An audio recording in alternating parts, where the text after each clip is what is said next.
Today is all about lean. Lean, lean, lean. What is it? How do you use it? What are the best ways to measure it? Let's dive in. I'm Ron Eggert. This is the Propellant Pulse. Let's go. So first, what is lean? What does it mean? What does it mean to you? So let me tell you what lean means to me, because it means something different to everybody. Lean is essentially what the customer values. It is about value. It's about customer. It's not about what you value. It's not about what your employees value or your brother Steve or somebody else. It's about what your customer values and needs. And when you think about that, you have to look at your process in your company. Your customer doesn't care about 99.999% of it. They really don't. The things they don't care about, the things that don't get them the thing they need, are non-value added. The things they do care about are the things that get them what they want. And it's important to understand what your customer values as far as products or services go. That's what lean is. The second piece of lean is around this pull versus push mentality, right? When we push, we're forecasting, we're saying, hey, we think this, we're trying to predict, we're trying to do all these things that are not lean. In a pull system, we're literally doing only what is needed, only what the customer requires, nothing more. We're not trying to predict. We're not trying to go down some rabbit hole. That's what lean is. And when you think about lean, you think about it in terms of waste, because anything the customer doesn't value is a waste. And a nice acronym for this is TIMWOOD, right? Transportation, inventory, motion or movement, waiting, over-processing, overproduction, defects. And there's even been one more, and I think it's underutilized talent. All of these things your customer doesn't care about. So if you're spending money on them, they're wastes. They're not needed in the process, and we have to figure out, how do we get these out of the process? So the next question becomes, how do you do that? How do you focus on what the wastes are and get rid of them? What tools do you use? What methods do you use?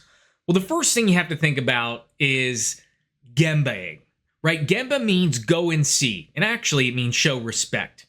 So you have to go look at your process. You have to go talk to the people. Stop talking within your executive team about what you think the process is, what you think it looks like, what it used to look like.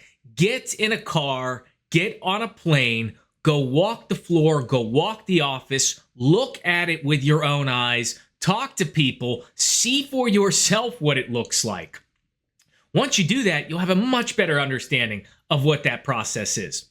Then you can move into things like value stream mapping, which is essentially looking at the flow of materials and information over a timeline, right? About what that process looks like. And essentially, it's just a straight line map from when your materials come in to what we do with them, to the information flow, to all the way from when it comes to the supplier through the customer. It is a nice, simple map that shows you really what are you delivering for your client. You can even take that a step further and do process mapping and do value add or non-value add. So as you do that, you can sort of mark things as far as this is non-value add. The customer doesn't care about this. It doesn't actually have anything to do with the end product that they want or that they like. You can take other methods like Kaizens, problem solving. So now we've gone and seen, now that we've process mapped it and we know where our value add is and isn't, we can go and problem solve. We bring people together, ask them, what can we do? How can we get rid of this waste? How can we change the process? You can do things like 5S, sort, set, standardize, shine, sustain, all of those things, basically cleaning your room. If you've ever been to a manufacturing floor and it's just dirty, it's messy, you have no idea where things are, where they're supposed to be, things are broken, there's not standardized processes, a 5S is a perfect tool for something like this. Now, how do you measure? How do you measure lean effectiveness? What does that mean? Well, I think with lean effectiveness, you're really looking at a couple of different things. You're looking at lead time first, which is basically the time from when the customer asks for the thing, the product or the service, to when they actually get it. So a lot of times these are things like lead to cash or the cash to cash cycle, or something like that, that you're measuring all the way through to where your customer hits that button and says, I want, to when they get. That's lead time. Cycle time is different. It's the actual time it takes a certain process step to go through that cycle, right? And then you have things like tack time. Tack time's a little bit easier to understand. If you think about, you have 10 hours to make 10 things. That means you have to make one thing per hour, one widget per hour.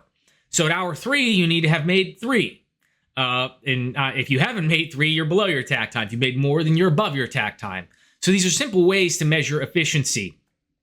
We can measure waste as far as dollars in what we're saving to our company. We can measure things like defects or defect rate, right? Like we can have potentially one widget that has several defects in it, but the whole thing's defective. So it's binary. So you're measuring it either as defective or not, or you're measuring the total amount of defects, as you're making widgets. You can measure things like rejection rates for batches or for those widgets and things like that. You can measure safety incidents. Safety always is a waste, right? And it's harmful to the employee. It's not good for customers or public image. We have to pay money in dollars. So we need to be safe. So safety incidents or close calls, things like that. So this is how I think about lean. These are the ways in which I advise my clients. What are some of the ways that you think about lean and how you've used it in the past? Once again, I'm Ron Eggert.